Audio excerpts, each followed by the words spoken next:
नमस्कार साथियों, मेरा नाम है आर.के. सिंह। संस्कृति आईएएस यूट्यूब चैनल पे आप सभी का स्वागत है। आज हम जिस विषय की चर्चा करने वाले हैं वो भारत के बजट 2026-27 से जुड़ा हुआ है, क्योंकि जब से बजट देश के विदेश मंत्री निर्मला सीतारमण ने पेश किया है तब से इसकी बड़ा चर्चा है। पहले चर्चा थी देश के अलग अलग राज्यों को क्या मिला, देश के अलग अलग सेक्टर्स को, चाहे वो महिलाओं की बात करें, उद्योग की बात करें, युवाओं की बात करें, विभिन्न क्षेत्रों को क्या मिला।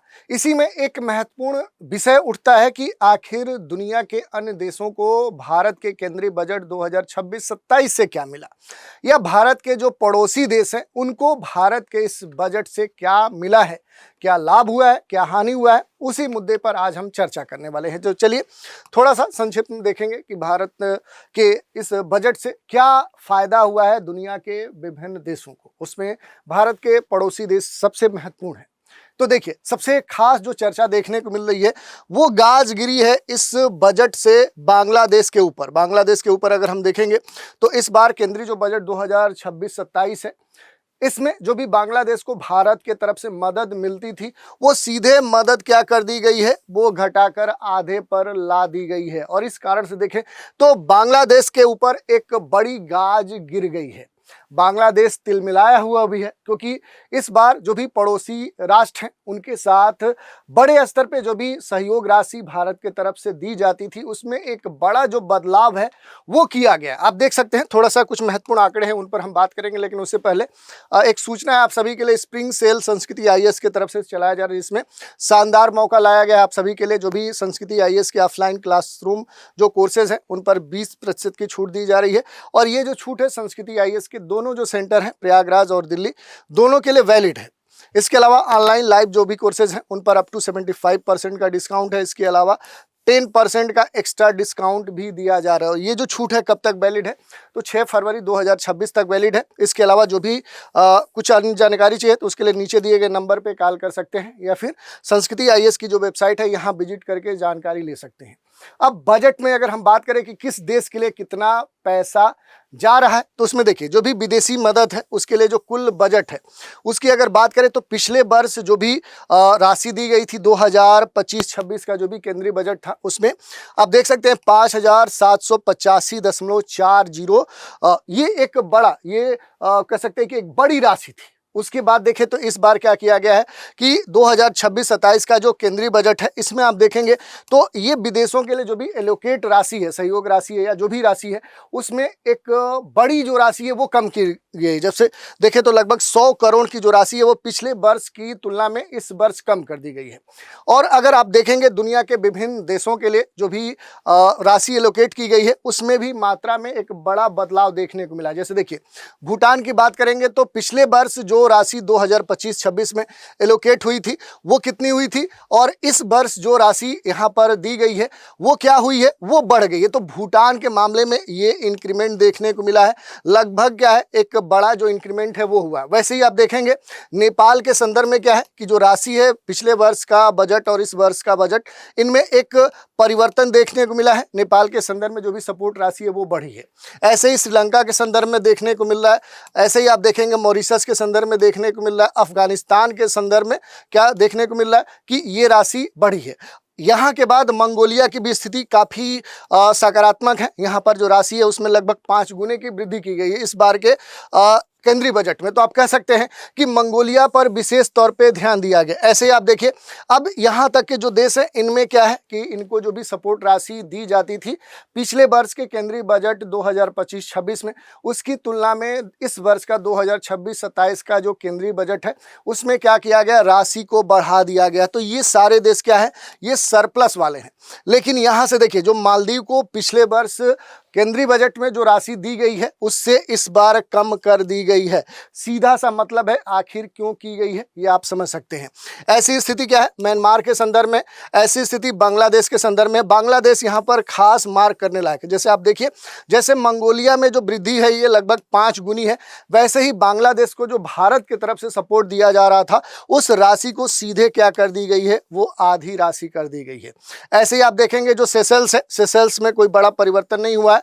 और ईरान के संदर्भ में देखेंगे तो ये राशि जो है ये पूरी तरह से समाप्त कर दी गई है। जो भी कारण है उन पर हमने पहले से भी बात की है। अभी यहाँ पर हम बात करें कि आखिर दुनिया के किन देशों को कितनी राशि मिलती थी और उसमें क्या फेरबदल किया गया है। अब देखिए यहाँ पर अगर हम बात करेंगे कि किस रीजन को, किस क्षेत्र को कितना पैसा मिल रहा है, तो देखिए इसमें अगर हम बात करेंगे तो यहाँ पर आपको अफ्रीकी देशों की बात करेंगे। ये सारे डेटा क्या है, करोड़ रुपए में है। तो देखिए 2025-26 में अफ्रीकन जो भी कंट्रीज हैं उनको 225 करोड़ रुपए दिए गए थे। इस बार के आंकड़े में देखेंगे तो वो राशि सेम टू सेम रखी गई है, कोई यहाँ पर बदलाव नहीं किया गया है। जो भी यूरेशियन जो देश हैं, यूरेशिया के जो देश हैं, उनमें देखेंगे थोड़ा सा जो मात्रा है वो कम कर दी गई है। तो यानी कि जो भी यूरोप और एशिया के जो राष्ट्र हैं उनको जो भी एलोकेट किए गए हैं इस बार के केंद्रीय बजट में जो राशि, उसमें कमी की गई है। लैटिन अमेरिका की बात करेंगे तो ये खास तौर पे एक बड़ा बदलाव देखने को मिला है कि यहाँ पर जो भी राशि है उसको सीधे क्या कर दिया गया है, 2 टाइम्स कर दिया गया है, यानी कि डबल कर दिया गया है। पिछले वर्ष की तुलना में इस बार इसे डबल कर दिया गया है। सबसे जो चर्चा का विषय बना हुआ है इस बार का जो केंद्रीय बजट है, इसमें बांग्लादेश को दी जाने वाली जो भी सहायता राशि है उसमें सीधे आधे की कटौती कर दी गई है। आप देख सकते हैं वर्तमान जो आवंटन है पिछले वर्ष की तुलना में आप देखेंगे तो आधा हो गया है। इस बार सिर्फ 60 करोड़ का आवंटन किया गया, जबकि पिछले वर्ष ये क्या था, ये 120 करोड़ रुपए था। ये जो कटौती है ये खास इसलिए हो जाती है कि ये ऐसे समय हुई है जब भारत बांग्लादेश के जो संबंध हैं वो कहीं ना कहीं तनाव में, खटाई में पड़े हुए दिख रहे हैं। इसके पीछे जो कारण है आप सभी जानते हैं, बांग्लादेश में जो भी अल्पसंख्यक हैं, विशेष करके जो हिंदू समुदाय है, अल्पसंख्यक हैं, उनके खिलाफ बांग्लादेश की सरकार के कहीं ना कहीं नियंत्रण में हिंसा हो रहा है। विदेश नीति में बदलाव, पाकिस्तान के साथ जो भी उसकी नज़दीकियां बढ़ रही हैं, जो भारत के खिलाफ उसकी गतिविधियां हैं, उनका ये परिणाम है। या फिर 2024 में शेख हसीना की सरकार का जो पतन हुआ और उसके बाद वहां पर अंतरिम सरकार जो यूनुस खान के नेतृत्व में बना, उसके बाद से जो बांग्लादेश में बड़े स्तर का जो बदलाव हुआ है वो इसके पीछे कारण है। ये भी देख सकते हैं सबसे महत्वपूर्ण बात की, पड़ोसी और अन्य देशों के लिए भारत की जो बजटीय सहायता है उसमें बदलाव जो हो रहा है। जैसे मालदीव की बात करेंगे तो इसको जो भी प्राप्त हो रहा था वो पिछले वर्ष की तुलना में क्या हो गया कि राशि कम कर दी गई है। म्यांमार के संदर्भ में भी कटौती की गई है। हाँ, भूटान के संदर्भ में देखेंगे तो पिछले वर्ष की तुलना में ये जो राशि है ये क्या कर दी गई है, ये बढ़ा दी गई है। अन्य क्षेत्रों के बारे में पहले हमने देख लिया कि आखिर अफ्रीकी देशों को क्या एलोकेट हुआ है, लैटिन देशों को क्या एलोकेट हुआ है, यूरेशियन देशों को क्या एलोकेट हुआ है। तो ये जो पूरा सिनेरियो है ये स्पष्ट करता है कि आखिर भारत अपने जो भी कह सकते हैं कि हित हैं, जो भी अपने इंटरेस्ट हैं, उनके हिसाब से इस बार के केंद्रीय बजट में अलग अलग दुनिया के देशों के लिए जो भी एलोकेट होने वाली राशि है उसमें फेरबदल किया है। चाबहार पोर्ट के बारे में पहले हमने बात की थी कि बजट में कोई इस बार एलोकेशन नहीं मिला है। एक चौंकाने वाली बात ये देखने को मिली, क्योंकि चाबहार पोर्ट के लिए देखें तो इस बार भारत ने कोई भी बजट एलोकेट नहीं किया है। अफगानिस्तान और मध्य एशिया तक जो वैकल्पिक मार्ग है उस दृष्टिकोण से देखेंगे तो जो चाबहार पोर्ट है वो सबसे महत्वपूर्ण है। दूसरी बात करें तो अफगानिस्तान तक जो पहुंच की बात है, पाकिस्तान को बाईपास करने की जो रणनीति है, उसके तहत देखेंगे तो भारत के लिए जो चाबहार पोर्ट है ये बड़ा ही महत्वपूर्ण माना जाता है। विदेश मंत्रालय का जो भी बजट है वो बजट आप देख सकते हैं कि कितने का है, और इसमें आप जो भी कुल सरकारी खर्च है उनको आप देख सकते हैं। इसके अलावा देखेंगे जो भी अलग अलग प्रोजेक्ट हैं, जैसे अंतर्राष्ट्रीय ट्रेनिंग प्रोग्राम के लिए कितनी राशि एलोकेट की गई है, आप देख सकते हैं 1292 करोड़ की राशि एलोकेट की गई है। सांस्कृतिक और विरासत की जो परियोजना है उनके लिए 20 करोड़ की राशि एलोकेट की गई है। तो ये कुछ महत्वपूर्ण डेटा है जिसके बारे में हमने देखा। ओवरऑल हम कह सकते हैं कि बजट 2026-27 जो है ये भारत की जो भी यथार्थवादी और सख्त जो विदेश नीति है उसको अब दर्शाता है कि हमारे साथ जो अच्छा करेगा उसके साथ हम अच्छा करेंगे, जिसमें रणनीतिक रूप से जो भी भरोसेमंद देश हैं, दुनिया के जो पड़ोसी देश हों या अन्य देश हों या अलग अलग रीजनल क्षेत्र हों, उनको हम उसी हिसाब से ट्रीटमेंट देंगे, या सहायता देंगे, या कूटनीतिक जो तनाव वाले देश हैं उनके साथ हम कोई सहायता की बात अब नहीं रखेंगे या धीरे धीरे हम कम करेंगे।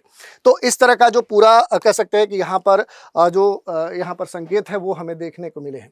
तो आज हमने बात कर ली कि आखिर इस वर्ष के केंद्रीय बजट 2026-27 का क्या संदेश है दुनिया के विभिन्न क्षेत्र और भारत के पड़ोसी देशों के लिए। तो आज के एपिसोड में इतना ही। आप सभी हमारे साथ बने रहें, इसके लिए धन्यवाद।